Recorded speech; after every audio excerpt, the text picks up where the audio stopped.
जय हिंद। मैं राकेश साहब एसी अकेडमी से। आज हम मध्यकालीन भारत के इतिहास में मुगल वंश के अंतर्गत हुमायूं को डिस्कस करने जा रहे हैं।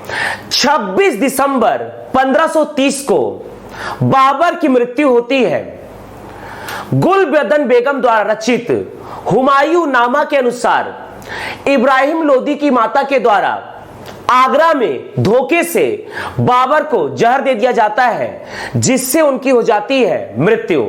26 दिसंबर 1530 को होती है बाबर की मृत्यु और 3 दिन बाद 29 दिसंबर 1530 को बाबर के उत्तराधिकारी पुत्र बदख्शा के सूबेदार या बदख्शा के गवर्नर हुमायूं का राज्य तिलक किया जाता है। तो इस प्रकार से आगे हम डिटेल में डिस्कस करने जा रहे हैं हुमायूं। ध्यान दीजिएगा,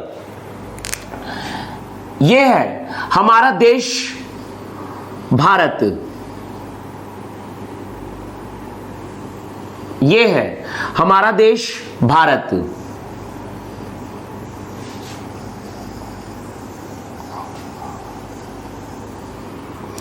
यह है पाकिस्तान, अफगानिस्तान। मुगल वंश के अंतर्गत आगे हम डिस्कस करने जा रहे हैं हुमायूं। यह है पाकिस्तान, ऑक्यूपाइड कश्मीर, आजाद कश्मीर, जम्मू कश्मीर, लद्दाख, अक्साई चीन, पंजाब, हरियाणा, हिमाचल प्रदेश, यह आपका है मध्य प्रदेश, राजस्थान, गुजरात,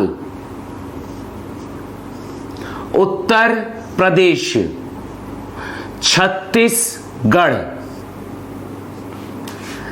यह आपका है महाराष्ट्र, गोवा, कर्नाटक, केरल, तमिलनाडु, आंध्र प्रदेश, तेलंगाना, बिहार, झारखंड, उड़ीसा, सिक्किम, पश्चिम बंगाल, मेघालय, नागालैंड, मणिपुर, मिजोरम, त्रिपुरा, असम, अरुणाचल प्रदेश, यह है दिल्ली। ध्यान दीजिएगा, हम यहां पर मुगल वंश के अंतर्गत बाबर के बाद अगले शासक हुमायूं को डिटेल में डिस्कस करने जा रहे हैं।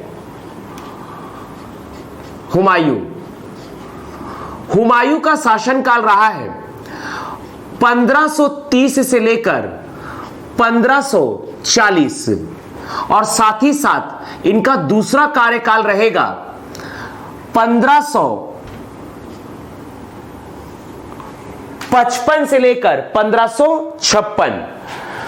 हुमायूं का मुगल वंश के अंतर्गत 2 बार शासनकाल रहा है, 1530 से लेकर 1540 और 1540 से लेकर 1555 भारतवर्ष में द्वितीय अफगान शासन या सूरी वंश का शासन रहेगा, जिसके संस्थापक होते हैं शेर शाह सूरी। और उसके बाद फिर से 1555 से लेकर 1556 फिर से हुमायूं का दूसरा काल रहता है। ध्यान दीजिएगा, यह है काबुल। काबुल में जन्म होता है हुमायूं का 1508 ईस्वी को। 1508 ईस्वी को काबुल में हुमायूं का जन्म होता है। हुमायूं का जन्म होता है 1508 में काबुल में। 1508 को काबुल में हुमायूं का जन्म होता है। हुमायूं के पिता है बाबर तथा माता होती है माहम बेगम। ध्यान दीजिएगा, यहां पर देखिएगा, यह है बदख्शा।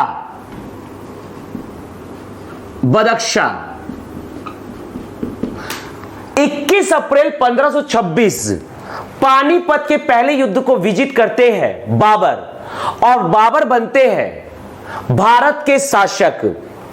बाबर की राजधानी होती है दिल्ली तथा उप राजधानी होती है आगरा।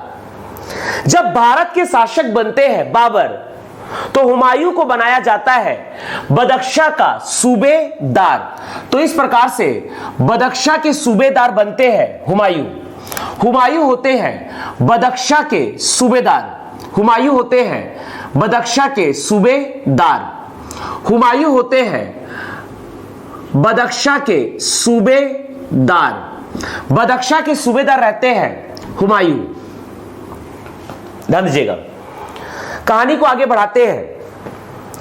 26 दिसंबर 1530 को आगरा में, यह है आगरा, यह है आगरा, उत्तर प्रदेश में स्थित है आगरा। 26 दिसंबर 1530 को आगरा में हुमायूं के पिता बाबर की होती है मृत्यु। आगरा में बाबर की होती है मृत्यु। आगरा में होती है 26 दिसंबर 1530 को बाबर की मृत्यु। बाबर की मृत्यु।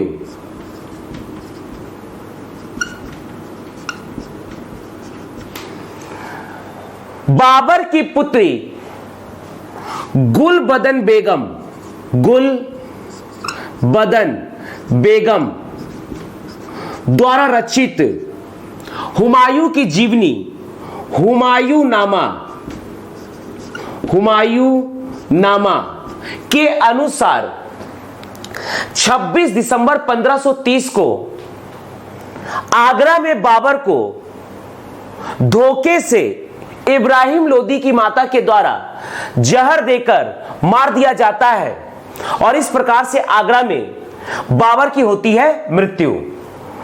बाबर के शव को आगरा के नूर-ए-अफगान बाग या आराम बाग में दफनाया जाता है, लेकिन बाद में जब शेरशाह सूरी का शासन आता है भारतवर्ष में, उस समय बाबर की पत्नी मुबारक यूसुफ जई के द्वारा बाबर के शव को आगरा के आराम बाग से निकालकर काबुल में दफनाया जाता है। तो वर्तमान में बाबर का मकबरा स्थित है काबुल में। ध्यान दीजिएगा, बाबर की मृत्यु होती है आगरा में 26 दिसंबर 1530 को और 3 दिन बाद 29 दिसंबर 1530 को आगरा में ही हुमायूं का होता है राज्याभिषेक।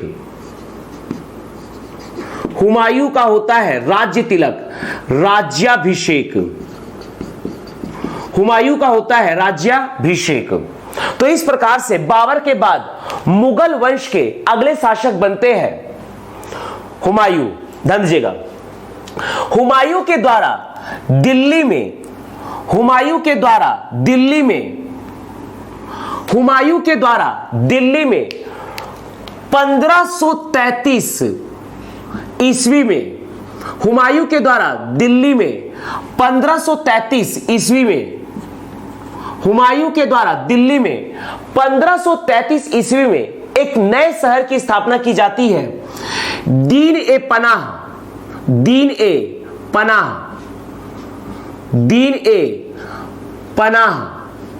शहर। और दीन ए पनाह शहर में एक महल की स्थापना की जाती है, दीन ए पनाह महल। दीन ए पनाह शहर, दिल्ली में एक नए शहर की स्थापना की जाती है, दीन ए पनाह शहर, और इसमें दीन ए पनाह महल की स्थापना की जाती है।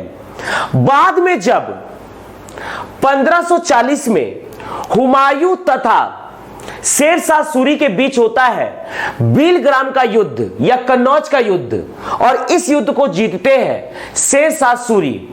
हुमायूं बिलग्राम का युद्ध हारकर भारत के राजपाट को त्याग कर भाग जाता है पाकिस्तान के अमरकोट के शासक राणा बीरसाल के शरण में, और वहां उनके अस्तबल में शरण लेता है। और इस प्रकार से 1540 में भारतवर्ष में द्वितीय अफगान शासन अर्थात सूरी वंश का प्रारंभ करते हैं शेरशाह सूरी। तो शेरशाह सूरी के द्वारा हुमायूं के द्वारा बनाए गए दिल्ली में दीन ए पनाह महल को तोड़कर बनाया जाता है पुराना किला। तो इस प्रकार से पुराना किला के संस्थापक है दीन पना महल को ही तोड़कर बनाया जाता है शेरशाह सूरी के द्वारा। शेरशाह सूरी के द्वारा, शेरशाह सूरी के द्वारा बनाया जाता है पुराना किला। पुराना किला बनाया जाता है, पुराना किला, पुराना किला। और इसी पुराना किला के भीतर बनाया जाता है शेर मंडल पुस्तकालय। शेर मंडल पुस्तकालय अर्थात लाइब्रेरी, शेर मंडल पुस्तकालय। ध्यान दीजिएगा, अर्थात यदि आप दिल्ली जाते हैं तो दीन पना महल या पुराना किला एक ही स्मारक है। 1533 में हुमायूं के द्वारा दीन पना शहर की दिल्ली में स्थापना की गई और यही दीन पना महल की स्थापना की गई। लेकिन बाद में जब शासक बनते हैं शेरशाह सूरी, तो शेरशाह सूरी के द्वारा दीन पना महल को मॉडिफाइड करके नया स्मारक बनाया जाता है पुराना किला, और इसके अंदर एक लाइब्रेरी बनाया जाता है शेर मंडल पुस्तकालय। तो दीन पना महल और पुराना किला एक ही बिल्डिंग है। दीन पना महल को बनाया है हुमायूं ने, पुराना किला को बनाया है शेरशाह सूरी ने, और पुराना किला के भीतर शेर मंडल पुस्तकालय को बनाया गया है शेरशाह सूरी के द्वारा। ध्यान दीजिएगा, यहां देखना है, यह है कालिंजर, मध्य प्रदेश में स्थित है कालिंजर। आगे हम डिस्कस करने जा रहे हैं हुमायूं के द्वारा लड़े गए युद्ध। पहला देखते हैं कालिंजर। यहां पर इलाहाबाद के पास में, प्रयागराज के पास में, गंगा नदी के तट पर स्थित है दोहरिया। यह है दोहरिया। यहां पर बनारस के पास में गंगा नदी के तट पर स्थित है चुनारगढ़। यह है चुनारगढ़। यह है चुनारगढ़, चुनारगढ़। और यहां पर बिहार में गंगा नदी के तट पर स्थित है चौसा। यह है चौसा। यहां पर यह देखना है उत्तर प्रदेश में, यह है कन्नौज, और कन्नौज में स्थित है बीलग्राम। तो यह है बीलग्राम कन्नौज। यह है बीलग्राम। बीलग्राम स्थित है कन्नौज में।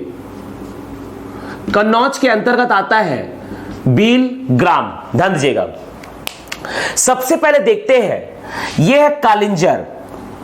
कालिंजर 1531 में होता है। हुमायूं के द्वारा लड़ा गया पहला युद्ध है शासक बनने के बाद, कालिंजर अभियान या कालिंजर का युद्ध।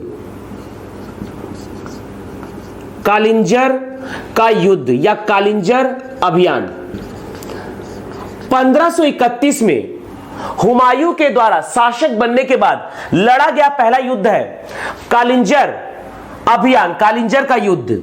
यह युद्ध होता है हुमायूं तथा कालिंजर के शासक प्रताप रुद्रदेव के बीच। प्रताप रुद्रदेव के बीच, कालिंजर के शासक प्रताप रुद्रदेव तथा हुमायूं के बीच होता है कालिंजर का युद्ध 1531, और इस युद्ध को जीतते हैं प्रताप रुद्रदेव, अर्थात हुमायूं के द्वारा यह युद्ध हारा जाता है। इसके बाद हुमायूं का अगला युद्ध होता है दोहरिया। यह है दोहरिया। दोहरिया का युद्ध 1532 में होता है दोहरिया का युद्ध। दोहरिया का युद्ध 1532 में होता है दोहरिया का युद्ध। दोहरिया जो कि गंगा नदी के तट पर इलाहाबाद के पास एक स्थान है, यहां पर होता है 1532 में दोहरिया का युद्ध। यह युद्ध होता है हुमायूं तथा अफगान शासक महमूद लोदी के बीच। महमूद लोदी के बीच, और इस युद्ध को जीतते हैं हुमायूं। इस युद्ध को विजिट करते हैं हुमायूं। इसके बाद चुनारगढ़ का जो किला था, चुनारगढ़ का जो क्षेत्र था, यह मुगल वंश के अंतर्गत आता था। चुनारगढ़ के किलेदार थे मुगल वंश के अंतर्गत ताज खां, और ताज खां की पत्नी थी लाड मलिका। यह बनारस के पास गंगा नदी के तट पर स्थित है चुनारगढ़। चुनारगढ़ के किले के किलेदार थे ताज खां और उनकी पत्नी थी लाड मलिका।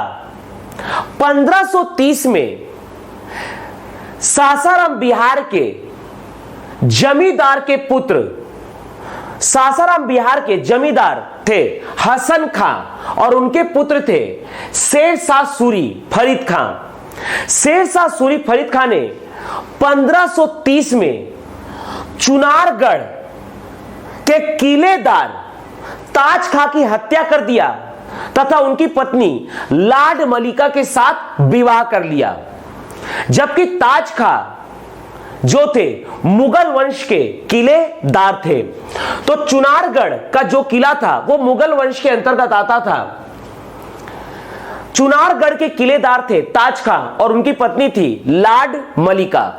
1530 में शेर शाह सूरी फरीद खां ने चुनारगढ़ पर आक्रमण किया और चुनारगढ़ के किलेदार ताज खां की हत्या कर दिया तथा उनकी पत्नी लाड मलिका से विवाह कर लिया। तो इस प्रकार से चुनारगढ़ जो मुगल वंश के अंतर्गत आता था, वहां पर शासन हो चुका है, वहां पर अधिकार हो चुका है शेर शाह सूरी का। तो इस प्रकार से हुमायूं आक्रमण करते हैं चुनारगढ़ में और चुनारगढ़ के किले को चारों तरफ से अपनी सेनाओं के माध्यम से घेर देते हैं, जिसे कहा जाता है चुनारगढ़ का घेरा। यह है चुनारगढ़, समझिएगा, यह है चुनारगढ़। बनारस के पास यह स्थित है चुनारगढ़, गंगा नदी के तट पर स्थित है चुनारगढ़। चुनारगढ़ तो 1532 में हुमायूं के द्वारा चुनारगढ़ के किले को चारों तरफ से अपनी सेना के माध्यम से घेर दिया जाता है, जो कहलाता है चुनारगढ़ का घेरा। अर्थात चुनारगढ़ के किले में अंदर कैद है शेर शाह सूरी और चारों तरफ से हुमायूं ने चुनारगढ़ के किले को घेर दिया है कि कभी ना कभी तो शेर शाह सूरी को राशन के लिए बाहर निकलना पड़ेगा।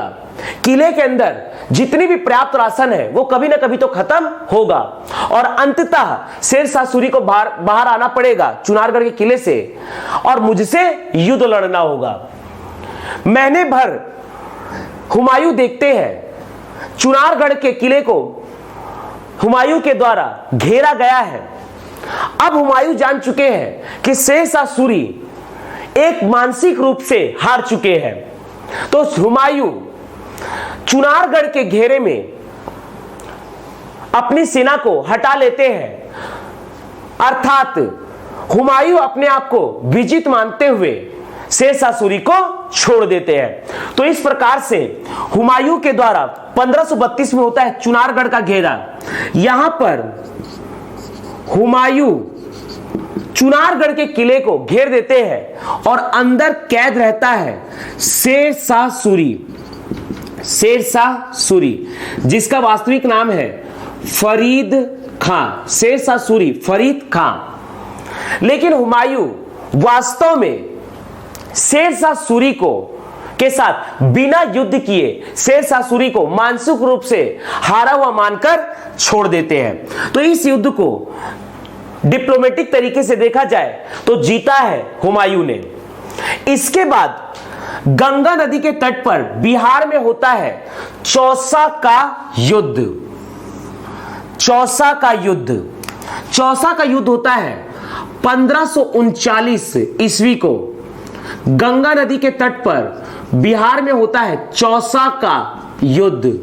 और यह युद्ध होता है यह युद्ध होता है हुमायूं तथा शेर शाह सूरी के बीच। शेर शाह सूरी अर्थात फरीद खां के बीच। हुमायूं ने चुनारगढ़ के घेरे में जिस शेर शाह सूरी को या फरीद खां को हारा हुआ मानकर, मानसिक रूप से हारा हुआ मानकर छोड़ा था, अब यही हुमायूं के लिए घातक सिद्ध होता है। अंततः 1539 को हुमायूं तथा शेर शाह सूरी के बीच होता है गंगा नदी के तट पर बिहार में चौसा का युद्ध, और इस युद्ध को जीतते हैं शेर शाह सूरी। चौसा का युद्ध जीतने के बाद ही शेर शाह सूरी के द्वारा शेर शाह की उपाधि धारण की जाती है। इसके पहले शेर शाह सूरी कहलाते हैं फरीद खां। शेर शाह सूरी ने बचपन में तलवार की एक वार से एक शेर को काट दिया था, इसीलिए बिहार के अफगान शासक बहार खां लोहानी ने फरीद खां को शेर खां की उपाधि दिया था। फरीद खां को शेर खां की उपाधि दिया था। बिहार के अफगान शासक बहार खां लोहानी ने शेर खां की उपाधि दिया था। तो इस प्रकार से फरीद खां शेर खां के नाम से प्रसिद्ध होते हैं। लेकिन चौसा का युद्ध को जीतने के बाद शेर शाह सूरी शेर शाह की उपाधि धारण करते हैं और हुमायूं अपनी जान बचाते हुए गंगा नदी में कूद जाता है और गंगा नदी में इस प्रकार से हुमायूं अपनी जान बचाकर गंगा नदी में कूद जाता है। हुमायूं मरने वाला ही रहता है कि एक भिस्ती निजाम नामक एक भिस्ती के द्वारा हुमायूं की जान बचाई जाती है। तो 1539 को होता है हुमायूं तथा शेर शाह सूरी के बीच चौसा का युद्ध और इस युद्ध को जीतते हैं शेर शाह सूरी। चौसा का युद्ध जीतने के बाद शेर शाह सूरी शेर शाह की उपाधि धारण करते हैं तथा हुमायूं अपनी जान बचाकर गंगा नदी में कूद जाता है, लेकिन एक निजाम नामक भिस्ती के द्वारा हुमायूं की जान बचाई जाती है। 1532 को हुमायूं शेर शाह सूरी को चुनारगढ़ के किले में चारों तरफ से घेर देता है, जो कहलाता है चुनारगढ़ का घेरा। अंततः हुमायूं शेर शाह सूरी को मानसिक रूप से हारा हुआ मानकर छोड़ देते हैं और यही शेर शाह सूरी तथा हुमायूं के बीच बिहार के गंगा नदी के तट पर होता है चौसा का युद्ध 1539 में। चौसा के युद्ध को विजित करते हैं शेर शाह सूरी और शेर शाह की उपाधि धारण करते हैं। हुमायूं अपनी जान बचाकर गंगा नदी में कूद जाते हैं। बाद में निजाम नामक एक भिस्ती के द्वारा हुमायूं की जान बचाई जाती है और इस प्रकार से हुमायूं निजाम नामक भिस्ती को एक दिन का बादशाह घोषित करते हैं।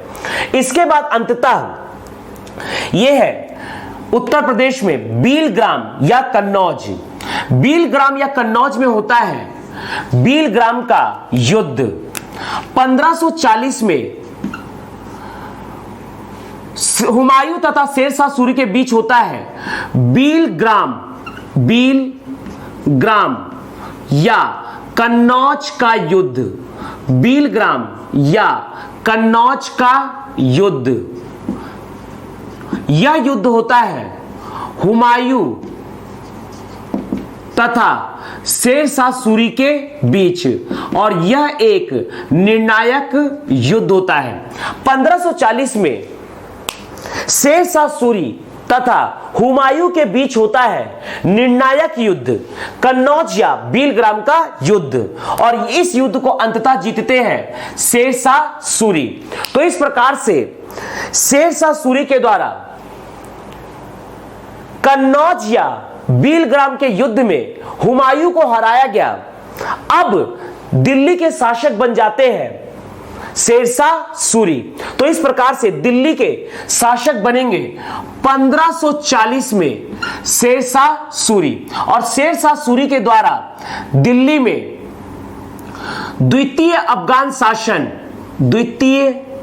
अफगान द्वितीय अफगान शासन या सूरी वंश की स्थापना की जाती है। सूरी वंश की स्थापना की जाती है। इसके संस्थापक होते हैं शेर शाह सूरी। शेर शाह सूरी के द्वारा अब भारत की अधिसत्ता प्राप्त की जाती है, भारत में अपना सत्ता स्थापित की जाती है और इस प्रकार से एक सूरी वंश की स्थापना की जाती है। द्वितीय अफगान शासन, भारत में द्वितीय अफगान शासन, सूरी वंश का शासन काल रहता है 1540 से लेकर 1555 ईस्वी तक। हुमायूं तथा शेर शाह सूरी के बीच 1540 में होता है निर्णायक युद्ध, कन्नौज का युद्ध या बीलग्राम का युद्ध। इस युद्ध को जीतते हैं शेर शाह सूरी और इस प्रकार से हुमायूं अपने भारत में राजपाट को छोड़कर भागता है पाकिस्तान और पाकिस्तान में आता है अमरकोट। पाकिस्तान में आता है अमरकोट। अमरकोट के शासक रहते हैं राणा बीरसाल और राणा बीरसाल के पास हुमायूं शरण मांगता है। अमरकोट के शासक राणा बीरसाल हुमायूं को अपने अस्तबल में शरण देते हैं। 1540 हुमायूं तथा शेर शाह सूरी के बीच निर्णायक युद्ध होता है बीलग्राम का युद्ध। इस युद्ध को जीतते हैं शेर शाह सूरी और शेर शाह सूरी के द्वारा भारत में द्वितीय अफगान शासन सूरी वंश की स्थापना की जाती है। सूरी वंश चलेगा 1540 से लेकर 1555 तक, अर्थात इस 15 साल की अवधि में भारत में मुगल वंश नहीं रहता है और हुमायूं अपने भारत में राजपाट को त्याग कर छोड़कर भाग जाते हैं पाकिस्तान में अमरकोट। अमरकोट आते हैं हुमायूं और यहां पर शासक रहते हैं राणा बीरसाल। अमरकोट के शासक रहते हैं राणा बीरसाल और राणा बीरसाल के पास शरण लेते हैं। राणा बीरसाल अपने अस्तबल में हुमायूं को शरण देते हैं। तो इस प्रकार से जो भारत का शासक होता है हुमायूं, वो अपने जीवन के विपरीत परिस्थितियों में राणा बीरसाल के, अमरकोट के शासक राणा बीरसाल के अस्तबल में शरण लेता है और यहां रहते हुए हुमायूं फारसवासी सिया मीर अली अकबर जामी, जो कि होते हैं हिंदाल के आध्यात्मिक गुरु, यहीं रहते हुए 1541 में हुमायूं मीर अली अकबर जामी,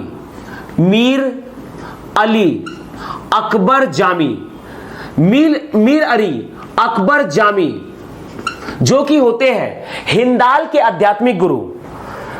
हुमायूं 1541 में मीर अली अकबर जामी से मिलते हैं और अंततः हुमायूं मीर अली अकबर जामी के पुत्री हमीदा बानो बेगम से 1541 में विवाह करते हैं।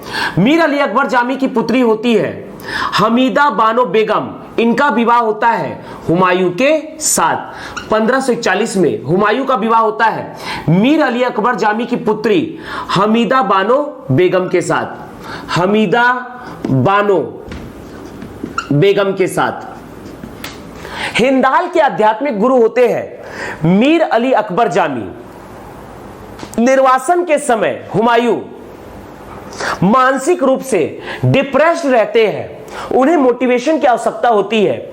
इसीलिए हुमायूं हिंदाल के आध्यात्मिक गुरु मीर अली अकबर जामी से जाकर मिलते हैं और उनसे मोटिवेशनल बातों को सुनते हैं। इसी बीच हुमायूं की मुलाकात होती है मीर अली अकबर जामी की सुपुत्री हमीदा बानो बेगम से और इस प्रकार से हमीदा बानो बेगम तथा हुमायूं का विवाह होता है 1541 में। हुमायूं हमीदा बानो बेगम को राणा बीरसाल के अस्तबल में ही रखते हैं और यहीं रहते हुए हुमायूं तथा हमीदा बानो बेगम से 15 अक्टूबर 1542 को अकबर का जन्म होता है। तो इस प्रकार से अकबर का जन्म होता है अमरकोट के शासक राणा बीरसाल के अस्तबल में 15 अक्टूबर 1542 में। हुमायूं अमरकोट में रहते हुए एक विशाल सेना का निर्माण करते हैं और भारत पर फिर से आक्रमण करते हैं। यहां पर भारत पर फिर से आक्रमण करते हैं। यह है पंजाब। पंजाब में यहां पर स्थित है मच्छीवार और यहां पर स्थित है सरहिंद। पंजाब में यह स्थित है मच्छीवार, यह स्थित है मच्छीवार। पंजाब में यह स्थित है मच्छीवार और यह स्थित है सरहिंद। सरहिंद, यह स्थित है सरहिंद।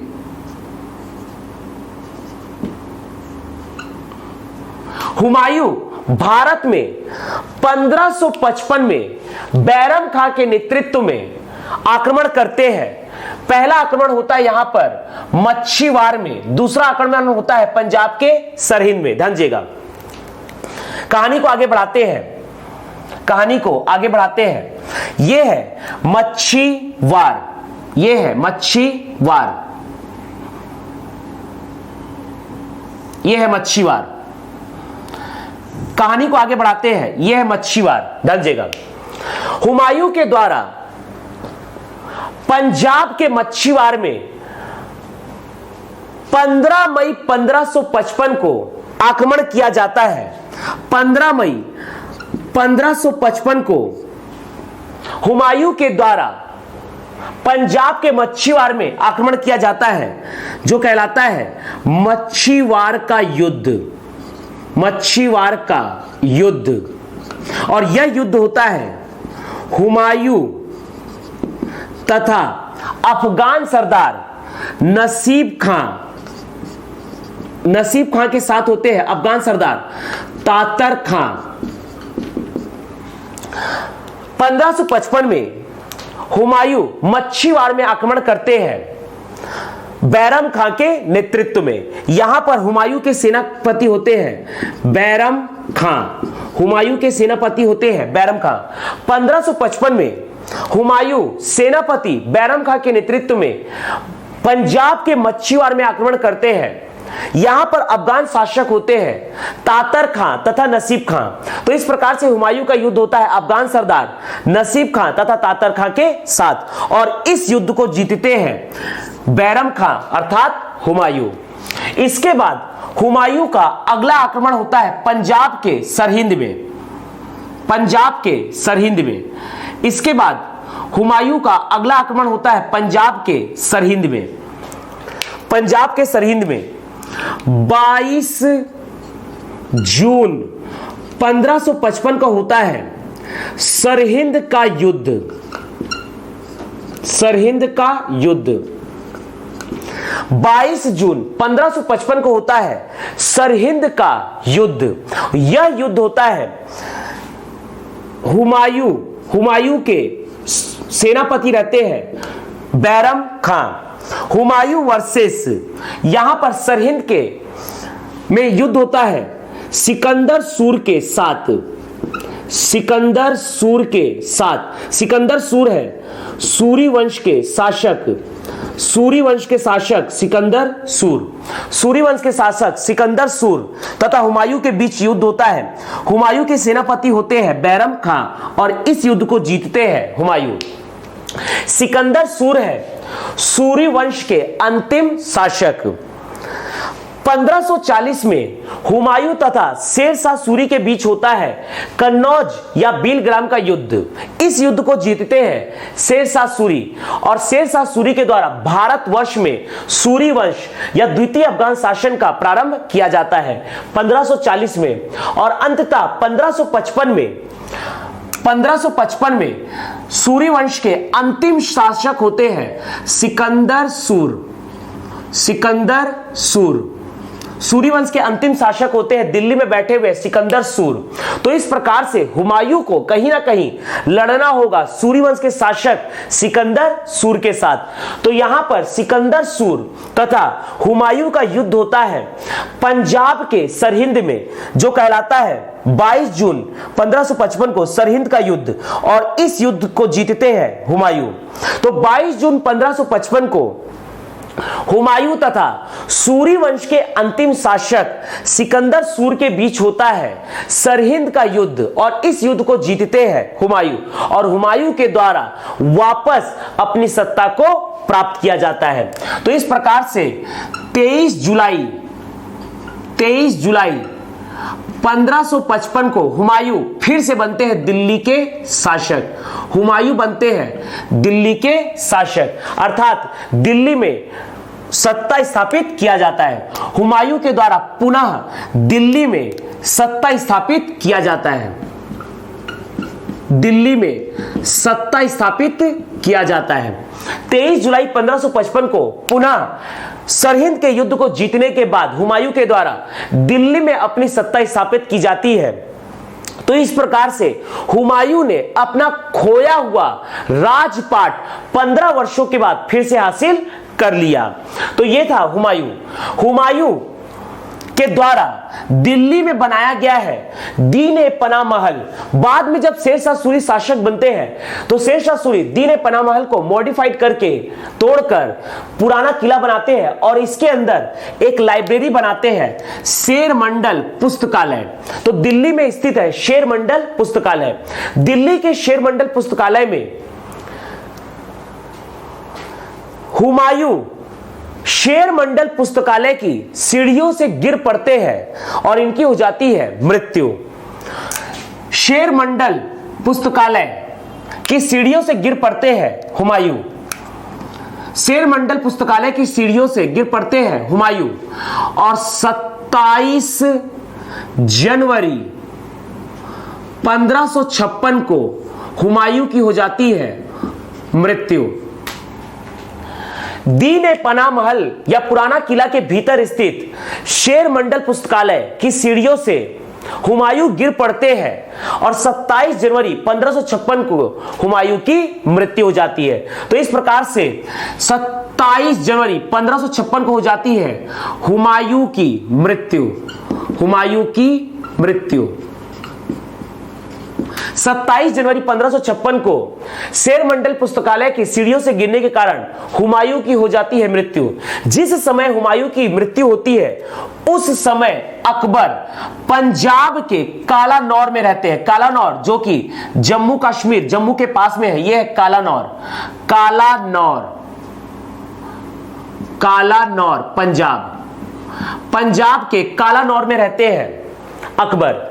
जिस समय 27 जनवरी 1556 को हुमायूं की मृत्यु होती है शेर मंडल पुस्तकालय की सीढ़ियों से गिरने के कारण, उस समय अकबर पंजाब के कालानौर में रहते हैं। तो यह है पंजाब का कालानौर, यहां पर रहते हैं अकबर। हुमायूं की मृत्यु के समय अकबर रहते हैं पंजाब के कालानौर में, और यहां पर अकबर सेनापति बैरम खां के नेतृत्व में अफगानों के साथ युद्ध करते रहते हैं। जब हुमायूं की मृत्यु होती है दिल्ली में, उस समय अकबर पंजाब के कालानौर में बैरम खां के नेतृत्व में अफगानों के साथ युद्ध करते रहते हैं।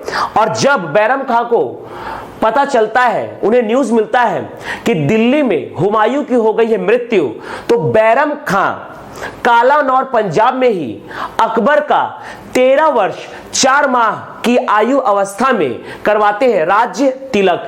तो इस प्रकार से बैरम खां के द्वारा अकबर का, इस प्रकार से बैरम खां के द्वारा अकबर का 14 फरवरी 1556 को अकबर का करवाया जाता है राज्य तिलक, राज्याभिषेक। अकबर का करवाया जाता है राज्याभिषेक। और इस समय अकबर की आयु होती है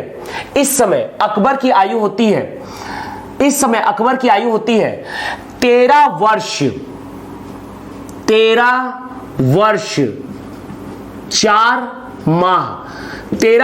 4 माह आयु अवस्था में अकबर का करवाया जाता है राज्याभिषेक बैरम खां के द्वारा। दिल्ली में शेर मंडल पुस्तकालय से की सीढ़ियों से गिरने के कारण हुमायूं की होती है मृत्यु। इस समय अकबर कालानौर पंजाब में बैरम खां के नेतृत्व में अफगानों के साथ युद्ध करते रहते हैं। और जब बैरम खां को हुमायूं की मृत्यु का पता चलता है तो 14 फरवरी 1556 को बैरम खां के द्वारा 13 वर्ष 4 माह के आयु अवस्था के अकबर का राज्याभिषेक कालानौर पंजाब में ही किया जाता है। हुमायूं की मृत्यु हुई है दिल्ली में। हुमायूं का मकबरा बनाया जाता है, हुमायूं का मकबरा बनाया जाता है दिल्ली में। हुमायूं का मकबरा बनाया जाता है दिल्ली में। तो हुमायूं का मकबरा स्थित है दिल्ली में। हुमायूं का मकबरा। हुमायूं की पत्नी हमीदा बानो बेगम तथा हाजी बेगम के द्वारा हुमायूं का मकबरा बनाया जाता है दिल्ली में। दीन पनाह महल के बाजू में ही बनाया गया है हुमायूं का मकबरा, और इसे बनाया गया है हुमायूं की पत्नी हमीदा बानो बेगम तथा हुमायूं की दूसरी पत्नी होती है हमीदा बानो बेगम की ही ममेरी बहन हाजी बेगम। हमीदा बानो बेगम और हाजी बेगम दोनों ही हुमायूं की पत्नी है। तो हमीदा बानो बेगम तथा हाजी बेगम के द्वारा हुमायूं का मकबरा बनाया जाता है दिल्ली में। 27 जनवरी 1556 को शेर मंडल पुस्तकालय की सीढ़ियों से गिरने के कारण हुमायूं की होती है मृत्यु, और इनका मकबरा हमीदा बानो बेगम तथा हाजी बेगम के द्वारा दिल्ली स्थित दीन पनाह महल के ही बाजू में बनाया गया है हुमायूं का मकबरा हमीदा बानो बेगम तथा हाजी बेगम के द्वारा। जिस समय हुमायूं की मृत्यु होती है उस समय अकबर बैरम खां के नेतृत्व में कालानौर पंजाब में अफगानों से युद्ध करते रहते हैं, और यहीं पर ही बैरम खां के द्वारा 14 फरवरी 1556 को अकबर का राज्य तिलक किया जाता है। तो इस प्रकार से हमने यहां पर मुगल वंश के अंतर्गत हुमायूं को डिस्कस किया। हुमायूं का पूरा नाम है नसरुद्दीन मोहम्मद हुमायूं। नसरुद्दीन मोहम्मद हुमायूं का शासन काल रहता है 2 बार।